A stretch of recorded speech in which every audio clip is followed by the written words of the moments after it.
It's Monday, and that so happens to be the day that I like to talk about monsters. I'm Geoff Arbuckle, and this is Monster Mondays presented to you by Film Seizure. You can catch new episodes of Film Seizure with myself and Jason Oliver on Wednesdays. But you know what? Mondays, they're for me to talk about monster movies. Now, let's get a little bit more serious with this installment of Monster Mondays Godzilla Month. While the title of this week's featured movie, Godzilla, Mothra, and King Ghidorah, Giant Monsters All-Out Attack, sounds kind of goofy, the movie really is not.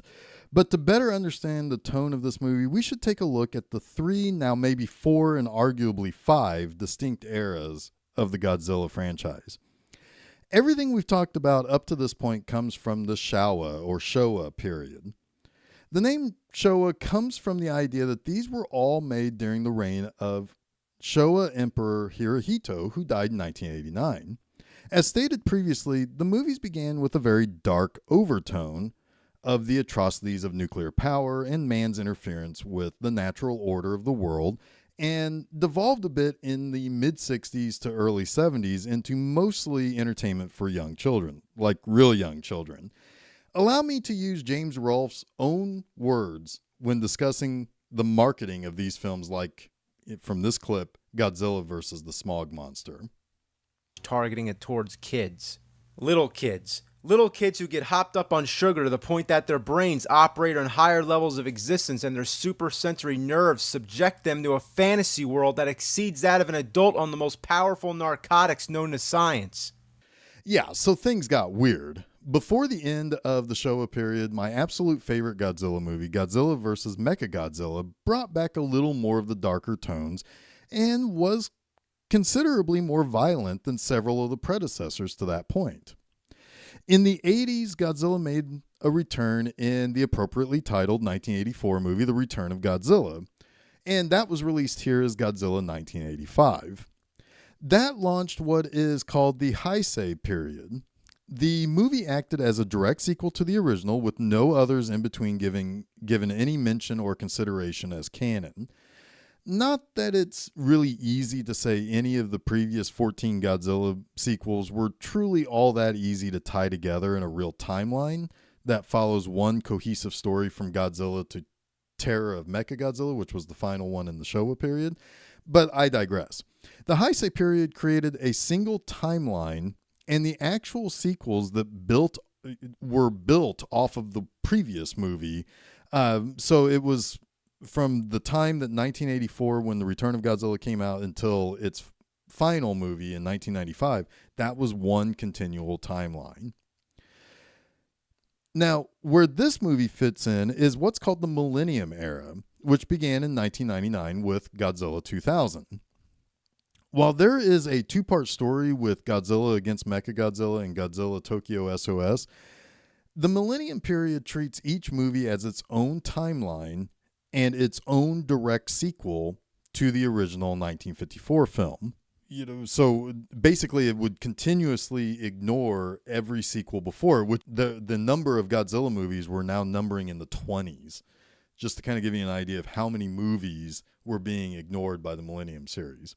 Giant Monsters All-Out Attack, which is generally referred to as GMK to help save the breath of Godzilla fans all over the world trying to spit out the longest title ever known to man, pits Godzilla against 3 other monsters, the titular Mothra and King Ghidorah, which you might notice that in the previous episode of Monster Mondays, I referred to him as Ghidorah. You can call him King Ghidorah, you can call him Ghidorah, you can call him King Ghidorah. It's kind of one of those names that gets various pronunciations. But in this, I'm going to call him Ghidorah because I typically find saying King Ghidorah a lot easier. But that's just me. The other monster that Godzilla goes up against is Baragon, who has only sort of appeared in a Godzilla movie before, but was a character who had his own movie way back in the 60s that is kind of an interesting story in and of itself, but that's for another time. The 4th Japanese era is simply referred to as the current period and began with 2016's awesome Shin Godzilla. The Netflix anime films are also counted in this period, and we'll probably eventually talk about those another time as well. An official title for that era hasn't really been dubbed yet, though I would expect that most would just say either current period or possibly Shin, which is generally considered to mean something like new in Japanese language. So it's like New York. If this was a Japanese city, would be Shin York or something like that. And that's kind of how that word works out. The sort of fifth era is the American production company Legendary. And that's the series that's going on right now that we're kind of pretty much celebrating. And it's the reason for the season for this month of Godzilla flicks that we're talking about. But you're not here to hear me ramble on about the Godzilla franchise as much as you are here to hear me ramble on about a particular entry in the Godzilla franchise. So let me get the GMK. Okay, as I mentioned, this is from the Millennium series. So that means this is a direct, and in this timeline, only sequel to the original Godzilla film. So there is a little bit of recap of that original film, and there is mention made that other monsters have been awoken, including one in the late 90s that attacked New York City, a monster that some believed was Godzilla but was conclusively not Godzilla. So take that, you shitty 1998 American version Godzilla. Meanwhile, we mostly follow a sort of documentary film crew making paranormal entertainment.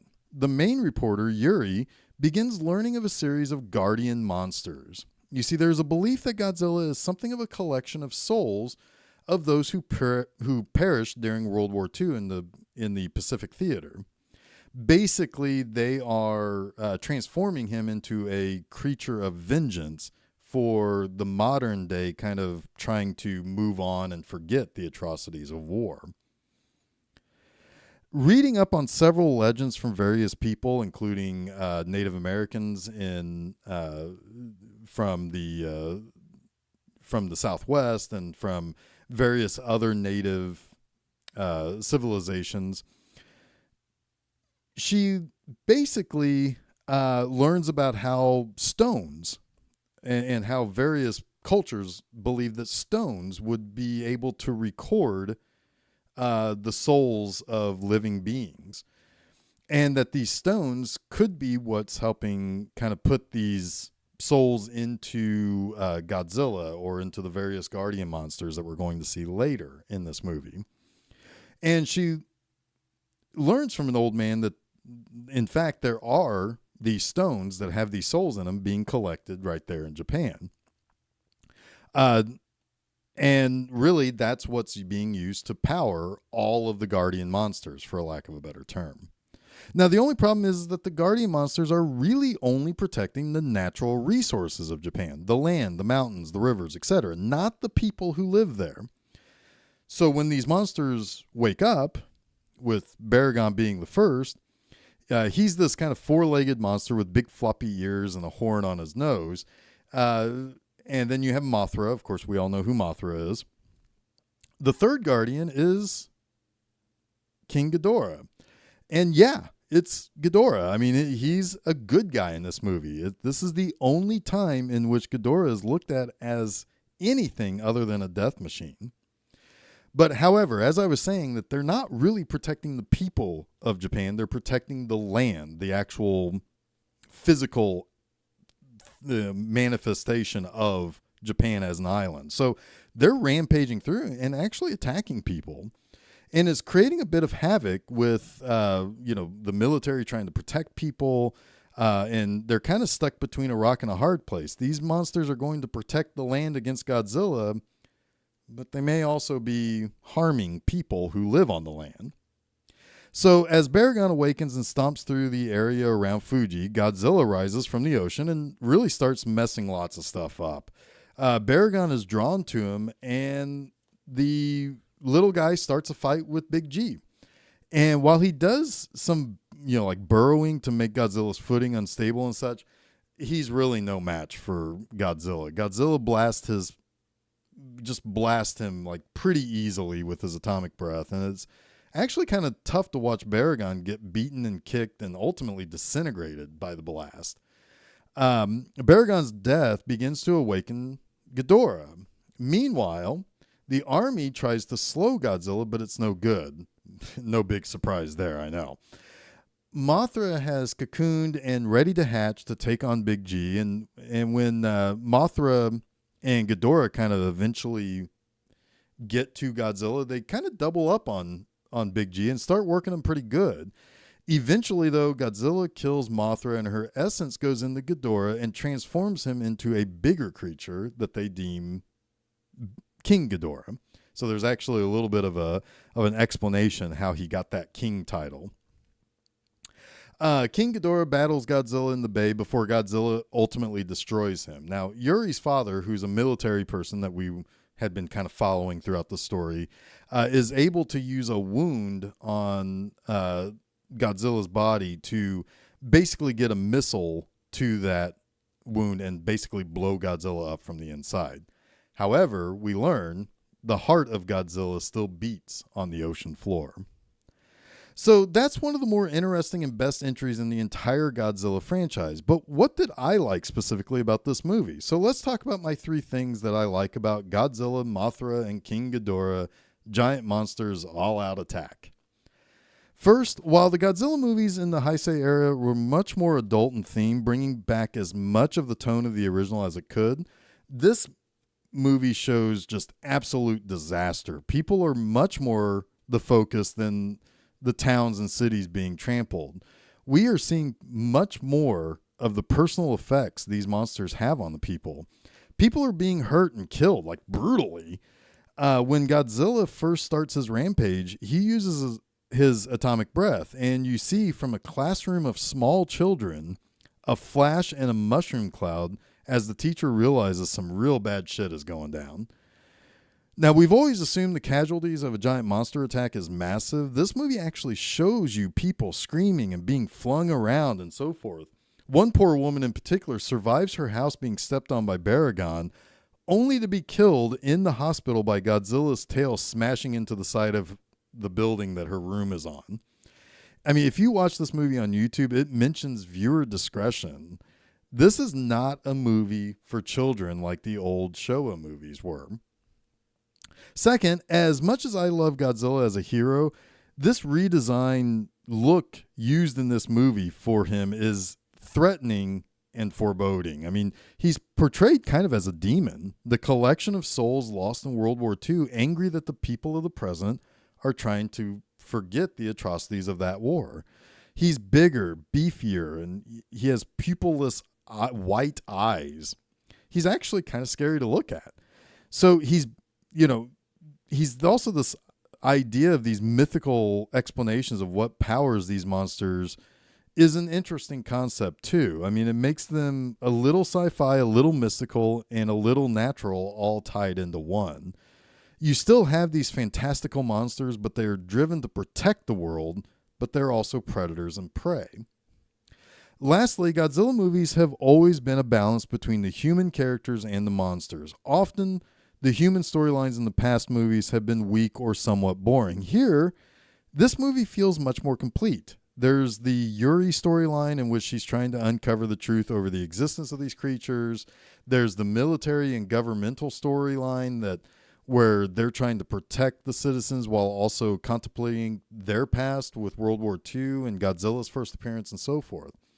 But the monsters are what we came here for. If the monster battles aren't what they need to be, then you don't have a movie no matter how good the human story is. Sure, a few times Godzilla goes up against no one, and that's fine, but the monster bits have to be well done. GMK does it all pretty well. The battles between the monsters are brutal and exciting. We see poor people get trapped in the middle. We actually see Godzilla kill. Not destroy, but kill. And as Godzilla kills each Guardian, we see Ghidorah rise and lead to another awesome showdown between the Titans. And if you're watching a Godzilla movie and the monster bits aren't very good, it's damn near painful. When they are this good, it's like a beautiful work of art. That wraps up this week's Monster Mondays. Until next week, see you later. And don't forget to check out new episodes of Film Seizure every Wednesday and a new installment of Monster Mondays each Monday on filmseizure.com, as well as check out new posts at my website, bmovie enema, each and every Friday.